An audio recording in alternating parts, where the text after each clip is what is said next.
Hello बच्चों, हम लोग करंट इलेक्ट्रिसिटी का आज 20-22 मिनट में न्यूमेरिकल्स करेंगे जो कि बहुत ज़्यादा इंपॉर्टेंट है और आपके एग्जामिनेशन में कई बार पूछे जाते हैं। तो आइए शुरू करते हैं बात को तुरंत ही।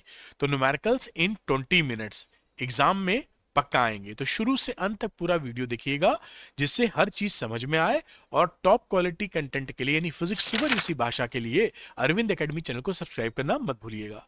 अच्छा, कुछ बच्चों को रहता है सर जो आप पढ़ा रहे हैं इसका पीडीएफ मिल जाए, तो कोई दिक्कत की बात नहीं है। आप डाउनलोड कर लीजिए अरविंद एकेडमी ऐप को बेटा, और इसके स्टोर सेक्शन में जाइएगा। यहां पर आप देखेंगे क्लास 12 फ्री पीडीएफ। यहां पर जितनी भी पीडीएफ है सब अनलॉक है, यानी आप उसको डाउनलोड करके अपनी पढ़ाई के लिए इस्तेमाल कर सकते हैं। तो अरविंद एकेडमी ऐप को डाउनलोड करके फ्री पीडीएफ आप ले लीजिए। और ये अरविंद एकेडमी टेलीग्राम चैनल है, यहाँ पर मैं कोशिश करता हूँ आपको अपडेट्स देने के लिए, जिससे कि आप जो मेहनत करें वो राइट डायरेक्शन में आपके साथ हो जाए।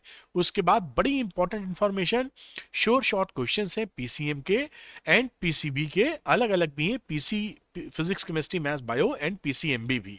ऐसे ही क्वेश्चन बोर्ड्स में आएंगे। क्यों ऐसे ही क्वेश्चन बोर्ड्स में आएंगे? क्योंकि ये पिछले 10 साल के ट्रेंड के एनालिसिस पर बेस्ड है और मेरे 25 साल का एक्सपीरियंस है। तो कॉपी पेस्ट क्वेश्चन हो जाएंगे ये तो मैं नहीं कह सकता, लेकिन इसी टाइप के क्वेश्चन पूछे जा रहे हैं, इसी टाइप के आएंगे। तो आप इसको प्रिपेयर करके बहुत अच्छा कॉन्फिडेंस गेन कर सकते हैं।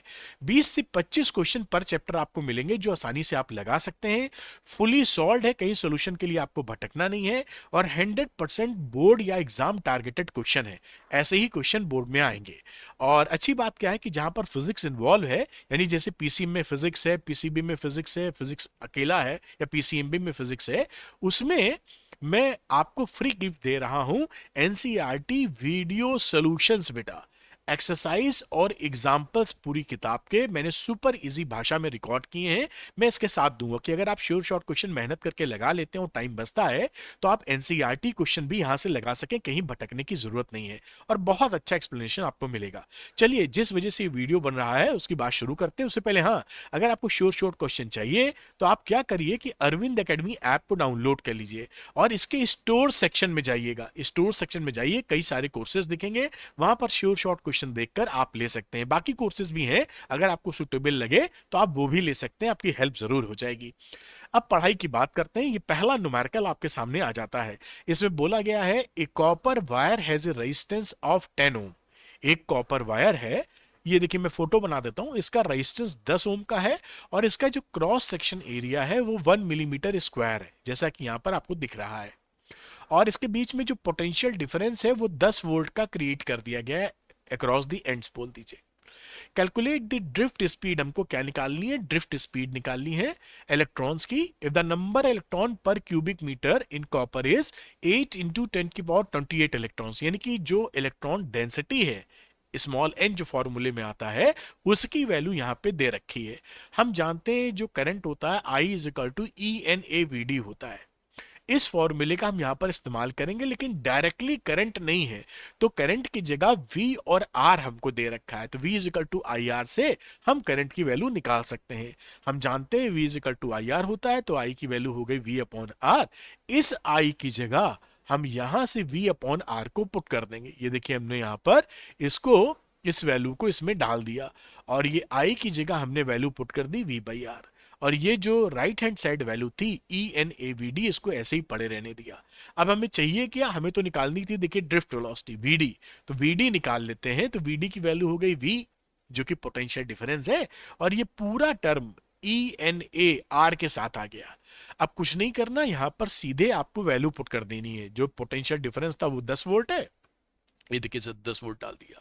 इलेक्ट्रॉन पे पाए जाने वाला चार्ज है 1.6 इंटू 10 की पावर -19, और एन दे रखा है इलेक्ट्रॉन डेंसिटी, ये दे रखा था देखिए इलेक्ट्रॉन डेंसिटी, तो 8 इंटू 10 की पावर 28 पुट कर दिया। और एरिया ऑफ क्रॉस सेक्शन हो गया 1 मिलीमीटर स्क्वायर का मतलब 10 की पावर -6, और रेजिस्टेंस है 10।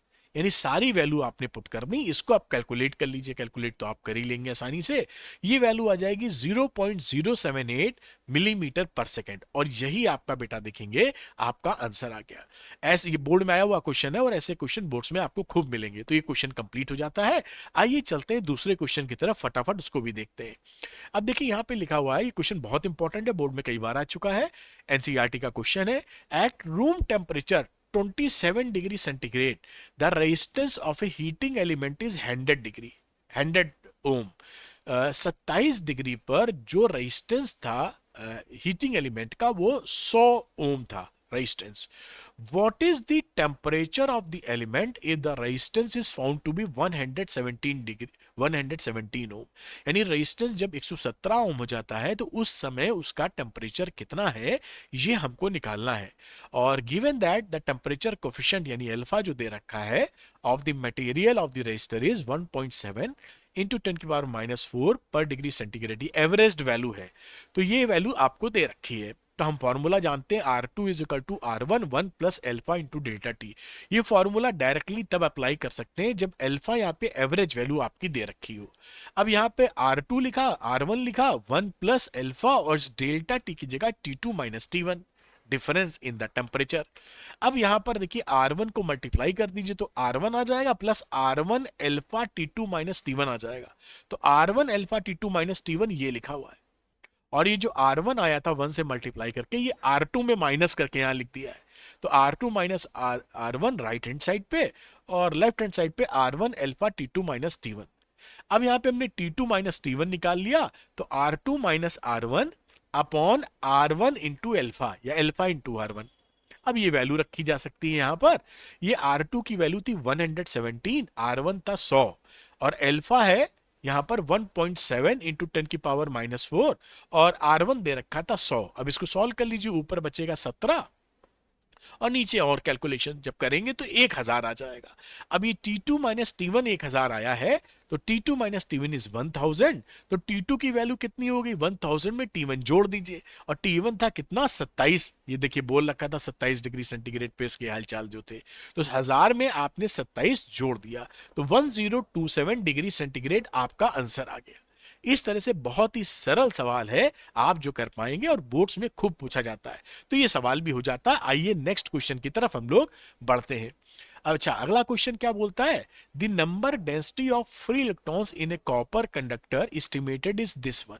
ये क्या है, number density of free electrons in A copper. ये पर मीटर क्यूब का मतलब है कि ये स्मॉल एन या वॉल्यूमेट्रिक डेंसिटी दे रखा है, यूनिट से पहचान जाइए, है ना, इतने electron per metre cube. How long does an electron to take to drift from one end of a wire, जो कि 3 मीटर लंबा है। देखिए ये वायर कितना है, 3 मीटर लंबा लेंथ मान लीजिए इसकी। अब कह रहा है कि जो इलेक्ट्रॉन इस एंड से यहां तक पहुंचने में, ये जो चलेगा इलेक्ट्रॉन, कितना वक्त या कितना टाइम लगेगा। ये हाउ लॉन्ग का मतलब कितना वक्त लगेगा अदर एंड पहुंचने में, टाइम निकालना है। तो टाइम देखिए कितना हो जाएगा, टाइम का मतलब है एल, जो लेंथ इसकी कंडक्टर की है, और इसकी स्पीड से आप कर दीजिए इसको डिवाइड Vd से। तो Vd इसकी इलेक्ट्रॉन की ड्रिफ्ट वेलोसिटी और L लेंथ को Vd से डिवाइड कर दो, टाइम आ जाएगा कुल मिला के। लिखा है the area of cross section of the wire is this one. Area of cross section हमको दे रखा है और कैरिंग ए करंट, 3 एम्पियर की करंट भी दे रखी है। हम जानते हैं I is equal to n e A Vd होता है, यहीं से Vd निकाल लेंगे और L अपॉन Vd करके हम टाइम निकाल लेंगे। तो यहां पर Vd निकालने गए, आई अपॉन एन ई ए, सी फॉर्मूले से हमने लिख दिया है। अब देखिए आई की वैल्यू 3 एम्पियर बोल रखी है, एन है इलेक्ट्रॉन डेंसिटी, ये दे रखा था 8.5 इंटू 10 की पावर 28। बहुत अच्छी बात, इलेक्ट्रॉन पे पाए जाने वाला चार्ज हमको मालूम ही रहता है। एरिया ऑफ क्रॉस सेक्शन दे रखा है 2 इंटू 10 की पावर -6। सारी वैल्यू पुट कर दी। अब सिंपली इसको सॉल्व कर लीजिए। जब इसको सॉल्व करेंगे तो वैल्यू आ जाएगी 1.1 इंटू 10 की पावर -4 मीटर पर सेकेंड। ये क्या हो गया, ड्रिफ्ट वेलोसिटी Vd। अब कुछ नहीं करना है, इस फॉर्मूले में इसकी वैल्यू पुट कर देनी है। रिक्वायर्ड टाइम कितना हो गया, T is equal to L upon Vd, और L की वैल्यू है 3 मीटर जैसा सवाल में बोला था, और Vd हम निकाल चुके हैं देखिए। तो 3 अपॉन 1.1 इंटू 10 की पावर -4, इसको सॉल्व करेंगे 2.73 इंटू 10 की पावर 4 सेकेंड आपका आंसर आ गया देखिए। और इसको घंटे में चेंज करना है तो सेकेंड को घंटे में चेंज आप कर ही लेंगे, 7.57 आवर आ गया। This is your answer. Second को घंटे में चेंज करने के लिए 3600 से आप डिवाइड कर देंगे, 60 इंटू 60, ये आप जानते ही हैं। तो इस तरह के सवाल भी बड़े प्रेम से आप लगा पाएंगे, इंपॉर्टेंट बहुत है। आइए अगले सवाल की तरफ चलते हैं, फटाफट करते चलते हैं सवाल। ये देखिए बोर्ड में आया हुआ सवाल, in the figure shown an ammeter and a resistor of 4 ohm are connected to the terminals of the source. ये देखिए बैटरी लगी हुई है, जो 12 वोल्ट का इसका ईएमएफ है, और ये एक्सटर्नल रेजिस्टेंस 4 ओम है, और इंटरनल रेजिस्टेंस बैटरी का 2 ओम है, ऐसा बोला है इन्होंने। The EMF of the source is 12 volt having a internal resistance of 2 ohm. Calculate the voltmeter and ammeter की रीडिंग। ये रीडिंग बड़ी पूछ लेते हैं भाई। एमीटर नापता है करंट, तो जितनी करंट इस सर्किट में वो एमीटर से नप जाएगी, और इसके अक्रॉस कितना पोटेंशियल डिफरेंस है, जो कि टर्मिनल पोटेंशियल डिफरेंस होता है, वो वहां से निकाल लेंगे। तो आइए करंट निकालते हैं। तो करंट निकालने का फॉर्मूला क्या होता है, EMF upon total resistance, E upon R plus small R. और यहां वैल्यू ई की हो गई 12 वोल्ट बेटा, जैसा आप देख पाए हैं। और ये हो गया 4 ओम और इंटरनल रेजिस्टेंस 2 ओम, नीचे 6 आ जाएगा। तो 12 अपॉन 6 मतलब काटेंगे तो ये वैल्यू बचेगी 2 एम्पियर। तो 2 एम्पियर यहां पे आपका आंसर आ गई एमीटर की रीडिंग। मुंह में चला गया है लगता है। खैर, तो 2 एम्पियर की साहब यहाँ पे रीडिंग आ गई बेटा, आप देख पाए होंगे। अब हमें चाहिए वोल्ट मीटर की रीडिंग, तो इसके टर्मिनल के अक्रॉस हमको वोल्ट मीटर निकालने, रीडिंग निकालनी। तो V is equal to E minus I R होता है। क्या है जो दिक्कत दे रहा हमको, तो V is equal to E minus I R होता है। तो यहां पर हमने E की वैल्यू रख दी 12 वोल्ट जो ईएमएफ दे रखा था, माइनस 2 एम्पियर की यहां करंट थी, देखिए ये 2 एम्पियर आ गया। और इंटरनल रेजिस्टेंस भी 2 था, तो 2 इंटू 2 यानी 4, 12 माइनस 4 यानी 8 वोल्ट। ये वोल्ट मीटर की रीडिंग हो गई। तो इस तरह से देखिए एमीटर और वोल्ट मीटर की रीडिंग आप निकाल पाए। ऐसे सवाल बड़े पूछे जाते हैं और आसान होते हैं, बस थोड़ा सा दिमाग लगाएंगे सवाल हो जाएगा। आइए अगला क्वेश्चन देखते हैं। यहां दिया है 2 cells of EMF 1.5 volt and 2 volt having internal resistance 0.2 ohm and 0.3 ohm. 2 cell हैं जिनके ईएमएफ और इंटरनल रेजिस्टेंस आपको दे रखे हैं। Are connected in parallel. ये सवाल बड़ा सरल होता है लेकिन पूछा बहुत जाता है। इस दोनों को हमने पैरेलल में देखिए इस तरह से कनेक्ट कर दिया है। पैरेलल में कनेक्शन कैसे किया जाता है, उम्मीद है आप बहुत आसानी से कर लेते होंगे। हमको निकालना है कि इसका इक्विवेलेंट ईएमएफ कितना है और इसका इंटरनल रेजिस्टेंस कितना है, इस पूरे अरेंजमेंट का बेटा। तो जब भी 2 सेल का पैरेलल में कॉम्बिनेशन किया जाता है इक्विवेलेंट के लिए, तो आप सिंपली ये फॉर्मूला लगाइए। अक्सर बोर्ड में क्वेश्चन पूछते हैं E1 R2 plus E2 R1 upon R1 plus R2। बस ये फॉर्मूले में वैल्यू रख दीजिए। E1 वाला ये मान लीजिए 1.5 वोल्ट इंटू 0.3 ये R2, फिर 2 वोल्ट इंटू 0.2, और नीचे हो गया R1 प्लस R2 यानी 0.3 प्लस 0.2। अब इसको आप सॉल्व कर लीजिए। ऊपर वैल्यू आ गई 0.45 प्लस 0.4 अपॉन 0.5, और ये 0.85 अपॉन 0.5 विच इज 1.7 वोल्ट। ये इक्विवेलेंट ईएमएफ आ चुका है आपका। अब इक्विवेलेंट रेजिस्टेंस, क्योंकि दोनों रेजिस्टेंस तो पैरेलल में है बेटा, तो आर इक्विवेलेंट हो गया R1 R2 upon R1 plus R2। इसमें वैल्यू रख दीजिए 0.2 इंटू 0.3, 0.2 प्लस 0.3, R1 R2 की जो वैल्यू थी। अब इसको सॉल्व किया तो वैल्यू आ जाएगी 0.06 अपॉन 0.5 यानी 0.12 ओम। ये आपका इक्विवेलेंट रेजिस्टेंस आ गया। तो ये देखिए ये दोनों आंसर आपके यहां से बन गए। ऐसे सवाल अक्सर आते हैं, सरल होते हैं, बिल्कुल चुन चुन के आपको करवा रहा हूं, मजा आ जाएगा आपको। चलिए अगला सवाल देख लेते हैं। Consider 2 conducting wires A and B of the same diameter. ध्यान रखिएगा इन वर्डिंग्स पे, सेम डायमीटर के हैं लेकिन इनका मटेरियल डिफरेंट है। Is joint in series across A battery, यानी इसको इस तरह से आपने ज्वाइन किया है, दोनों डिफरेंट मटेरियल के हैं इसलिए रेजिस्टिविटी दोनों की डिफरेंट हो जाएगी, रो ए रो बी। लेकिन दोनों का डायमीटर सेम है इसलिए रेडियस सेम हो जाएगी। भाई रेडियस होती है डायमीटर का आधा, तो डायमीटर सेम तो रेडियस सेम, तो आर ए बराबर आर बी, और ये सीरीज कॉम्बिनेशन में है across the battery. The number density of electron A में जो है वो 1.5 गुना है बी से। तो जो Na की वैल्यू है वो 1.5 टाइम्स है Nb के बराबर, Nb के बराबर, जो कि यहाँ पे गिवन है। Find the ratio of drift velocity. हमें ड्रिफ्ट वेलोसिटी का यानी Va अपॉन Vb निकालना है वायर A और वायर B में। चलिए देखते हैं। अब VDA अपॉन VDB हमको निकालना है, ये बात हमारी समझ में आ गई। As both are in series, दोनों वायर सीरीज में हैं तो दोनों में सेम करंट जाएगी। भाई जो करंट यहां से जाएगी I, वही ए वही बी में जाएगी। सेम करंट तो होने वाली क्योंकि सीरीज कॉम्बिनेशन में, तो आई ए बराबर आई बी। अब हम क्या करेंगे, ड्रिफ्ट वेलोसिटी का जो फॉर्मूला होता है वो आई का करंट का जो फॉर्मूला वो लगा दिया। आई ए का मतलब है n A e A v d A, और इसके आई बी के लिए n B e A B n v d B. बहुत अच्छी बात है। ये इलेक्ट्रॉन पे पाए जाने वाला चार्ज तो सेम होता है, तो ये दोनों कट गए। अब यहां पर ये 3 टर्म और यहां पे 3 टर्म मिले। हमको चाहिए था VDA अपॉन VDB, तो ये VDA ले लो और VDB इसके नीचे, बाकी सबको एक तरफ कर लो, तो NB अपॉन NA और area of B upon area of A। अब इनकी वैल्यू रख के खेल खत्म कर दो। ये NB अपॉन NA क्या हो गया, देखिए 1 अपॉन 1.5, यहां से वैल्यू आ गई। NB अपॉन NA निकालोगे तो 1 अपॉन 1.5, और एरिया दोनों का दे रखा है, तो वो क्योंकि दोनों का रेडियस सेम है, इसलिए क्रॉस सेक्शनल एरिया भी सेम होगा, इसलिए ये दोनों कट जाएंगे जो कि 1 देंगे सेम होने की वजह से। तो 1 अपॉन 1.5, या इसको लिख सकते हैं 10 अपॉन 15, या सॉल्व करोगे तो 2/3 इज योर आंसर। देखिए कितने, बस थोड़ा सा लॉजिक, और बड़ा सवाल है ही नहीं, प्रेम से कर लेंगे आप, है ना। चलिए एक कदम और आगे बढ़ाते हैं, अगले सवाल पे आते हैं, जिससे कि पूरी बात मजेदार हो जाए। Calculate the current drawn from the battery. हमें इस बैटरी से कितनी करंट निकल रही है ये पता करना है। By the network of the register shown in the figure. ये जो नेटवर्क है, ये देखिए नेटवर्क जो ऐसे अरेंजमेंट होता है, ये व्हीट स्टोन ब्रिज होता है, और बेसिकली ये तो बैलेंस्ड व्हीट स्टोन ब्रिज है। तो देखिए मैं पहले दिखाता हूँ, ये व्हीट स्टोन ब्रिज है, क्योंकि ये ए से देखिए एक आर्म बी पे गई है, एक डी पे गई है, देख पा रहे हो। तो ए से एक बी तक गई है और ए से एक डी तक गई है। फिर देखिए बीडी के बीच में 5 ओम है, तो बीडी के बीच में 5 ओम है। फिर यहां देखें बी से सी तक 2 ओम है, बी से सी तक 2 ओम है, और साथ में डी से सी तक 4 ओम है, डी से सी तक 4 ओम है। तो ऐसे स्ट्रक्चर को, ये व्हीट स्टोन ब्रिज होता है, ऐसे स्ट्रक्चर को रट लीजिए, क्योंकि क्या होगा, कहां तक दिमाग लड़ाएंगे, मतलब दिमाग तो लड़ाएंगे लेकिन हर जहां काम जल्दी हो सके वो और अच्छी बात। तो ये आप देखिए व्हीट स्टोन ब्रिज हो गया, और 4 वोल्ट की ये बैटरी लगी थी, वो हमने यहां लगा दी है।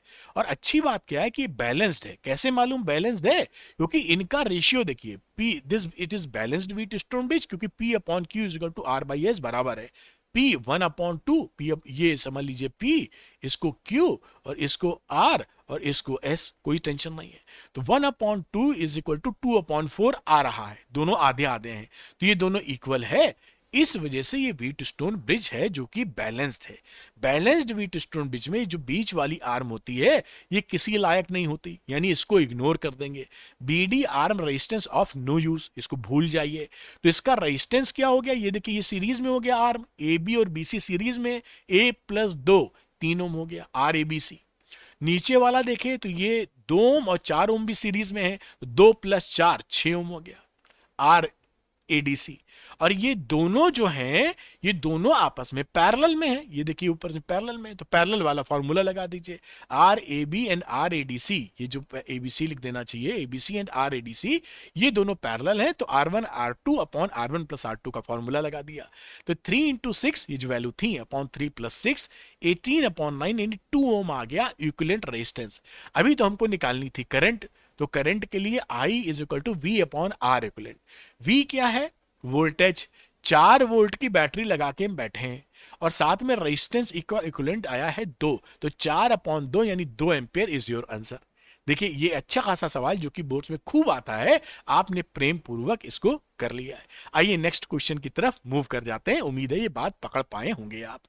अच्छा ये देखिए, ये किरचॉफ लॉ के ऊपर सवाल है, और इसको हम लोग प्रेम पूर्वक करेंगे, क्योंकि ऐसे सवाल भी आप, ये बोर्ड में आया हुआ है, बोर्ड में आते रहते हैं। लिखा है using Kirchhoff rules calculate the current through 40 ओम और 20 ओम रजिस्टर। ये 40 ओम देखिए यहां पर है, सॉरी ये 40 ओम है और ये 20 ओम है, इनमें जाने वाली करंट हमें निकालनी है। चलिए इसका हम एक बार ड्रॉ कर लेते हैं फिगर, ये मैंने हाथ से फिगर बना लिया, और किरचॉफ का फर्स्ट लॉ, KCL जिसे आप बोलते हैं, किरचॉफ करंट लॉ, वो लगा दिया। तो यहां पर ये जो करंट, ये जो सेल है, उससे एक करंट निकाली I1। अब सेल से अगर एक करंट I1 निकलेगी पॉजिटिव से, तो उतनी ही पहुंचेगी, यानी यहां पहुंचने वाली भी करंट भी हो गई I1, इसमें जाने वाली। इससे मान लीजिए निकल रही है I2 दूसरे सेल से, तो यहां आने वाली भी कितनी हो गई साहब, I2, क्योंकि जितनी जाएगी उतनी उसी सेल में आएगी। अब इस आर्म में बीच में देखिए I1 इधर से आ रही थी और I2 उसकी विपरीत जा रही थी, यानी इस आर्म में DC के अंदर करंट की वैल्यू हो गई I1 - I2, ये करंट की वैल्यू, यानी करंट का बाइफर्केशन आपने डिफरेंट ब्रांचेस में प्रेम पूर्वक कर दिया है। अब हम किरचॉफ का सेकंड लॉ लगाएंगे।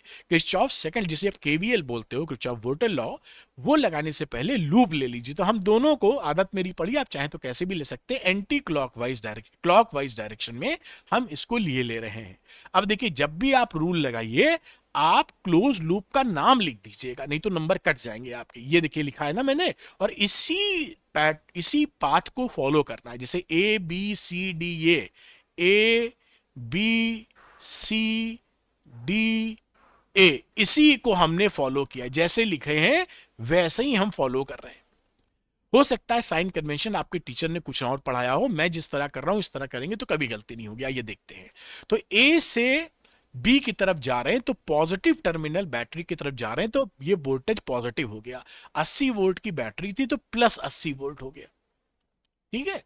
अब जिस डायरेक्शन में करंट है उसी डायरेक्शन में आप जा रहे हो, तो ये माइनस ड्रॉप हो जाता है पोटेंशियल। तो V is equal to I R, तो I1 इंटू 20 माइनस का, ये देखिए -20 I1।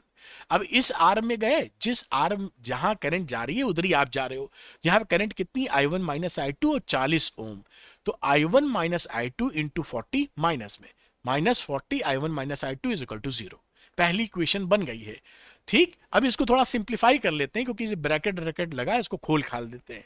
तो देखिए 80 -20 I1 और 40 से मल्टीप्लाई किया तो -40 I1, यहां आ गया +40 I2 इज इक्वल टू 0। अब आगे बढ़े 80, और ये 20 I1 और 40 I1 मिलके हो गया -60 I1 +40 I2 बराबर 0। इस पूरी इक्वेशन में हम क्या करते हैं, 20 से डिवाइड कर देते हैं, क्योंकि डिवाइड होता दिख रहा है। तो ये हो गया 4, ये हो गया -3 I1, ये हो गया 2 I2 इज इक्वल टू 0। अब इसमें माइनस से मल्टीप्लाई कर दीजिए, या I1 और I2 को एक तरफ कर लीजिए। तो 3 I1 -2 I2 बराबर 4, ये एक इक्वेशन बन गई है। अब हम दूसरी इक्वेशन बनाएंगे दूसरे लूप को लेके। उसी तरह हमने यहां पर केवीएल लगा दिया, क्लोज लूप जरूर लिखिएगा। DCFED, ये DCFE और D ऐसे चल रहे हैं। तो पहले आप D से C की तरफ चले हैं, तो जिस तरफ करंट है उसकी अपोजिट जा रहे हैं, पॉजिटिव लेते हैं। तो positive 40 into I1 minus I2, और फिर ये जिस तरफ करंट है उसी तरफ आप जा रहे हैं, तो माइनस में -10 I2, ये 10 था, इसमें करंट I2 थी, बढ़िया। और सेल की पॉजिटिव टर्मिनल की तरफ जा रहे हैं, तो +40 इज इक्वल टू 0। अब इस इक्वेशन को भी सिंप्लीफाई कर लिया जाए। अब इसको कर लेते हैं सिंप्लीफाई। 40 I1 -40 I2 -10 I2 और +40 इज इक्वल टू 0। अब देखिए 40 I1 और I2 40 और 10 माइनस के मिले, तो -50 I2 +40 बराबर 0। अब यहां पर 10 से डिवाइड हो रहा है, तो 10 से डिवाइड कर दिया। तो 4 I1 -5 I2 +4 is equal to 0। हमने इसको इधर ले गए, एक साइड कर लिया, तो -4 I1 +5 I2 is equal to 4 आ गया। अब इन दोनों इक्वेशन को हमें सॉल्व करके I1 I2 की वैल्यू निकाल लेनी है, जिससे भाई यहां पर देखिए I1 पता चल जाएगा, और ये I1 I2 पता है, तो इस ब्रांच में हमें करंट मिल जाएगी। आइए इन दोनों को सॉल्व भी कर लेते हैं लगे हाथ। तो यहां पर मैंने ये सर्किट डायग्राम बनाया था पीछे वाला, और ये पहली इक्वेशन और ये दूसरी इक्वेशन। सॉल्व करने के लिए हमने पहली इक्वेशन को 4 से मल्टीप्लाई कर दिया है बेटा, और दूसरी इक्वेशन को 3 से। तो उसको 4 से मल्टीप्लाई करोगे तो 12 I1 -8 I2 is equal to 16। दूसरे को 3 से किया तो -12 I1 और ये 15 I2 और साथ में 4। अब ये देखिए, इसको जोड़ दीजिए तो क्या जाएगा कट, और ये वैल्यू हो गई 15 में से 8 गए 7 I2 और 16 12 28, तो I2 की वैल्यू हो गई 4 एम्पियर। 28/7 जो कि 4 एम्पियर। इस I2 की वैल्यू किसी में भी मैं पहली इक्वेशन में पुट कर देता हूं, तो 3 I1 -2 I2, I2 का मतलब है 4 बराबर 4, तो 2 इंटू 4 लिख दिया। तो 3 I1 ये 8 हो जाएगा, माइनस का इधर ले जाओगे तो 8 + 4 यानी 12 हो जाएगा। तो 3 I1 बराबर 12, तो I1 की वैल्यू हो गई 4 एम्पियर। यानी I1 I2 आप निकाल चुके हैं। अब इसमें I1 कितनी थी, तो I1 देखिए 20 ओम में तो 4 एम्पियर की वैल्यू हो गई, बढ़िया। इसके अंदर I1 - I2, तो I1 भी देखिए कितनी है 4 एम्पियर, I2 भी 4 एम्पियर है, तो 4 - 4 करोगे तो 0 एम्पियर, ये आंसर आ गया। यानी इसके अंदर 0 एम्पियर और ऊपर वाले के अंदर 4 एम्पियर की करंट है। इस तरीके से ये सवाल बन जाता है पूरी तरीके से। वीडियो खत्म करने से पहले important information, sure short question PCM के हैं, ऐसे ही क्वेश्चन बोर्ड्स में आएंगे। श्योर शॉर्ट क्वेश्चन पीसीबी के हैं, ऐसे ही क्वेश्चन बोर्ड्स में आएंगे। क्यों ऐसे ही क्वेश्चन बोर्ड्स में आएंगे? क्योंकि 10 साल के ट्रेंड की एनालिसिस मैंने की है और 25 साल का टीचिंग एक्सपीरियंस है जो इसमें मैंने झोंक दिया है। तो ऐसे ही मैं ये नहीं कह रहा हूं कि कॉपी पेस्ट हो जाएंगे, लेकिन आएंगे इसी टाइप के, है ना। पेपर थोड़ी आउट कराए जो कॉपी पेस्ट कर सके, लेकिन आएंगे इसी टाइप के क्वेश्चन। अच्छी बात क्या है कि 20 से 25 क्वेश्चन पर चैप्टर है जो आप आसानी से लगा सकते हैं, और ये फुली सॉल्व है। सोल्यूशन के लिए कहीं भागना नहीं है, और 100% बोर्ड या एग्जाम टारगेटेड क्वेश्चंस हैं जो एग्जाम में आने की जिसके चांसेस ज्यादा हैं।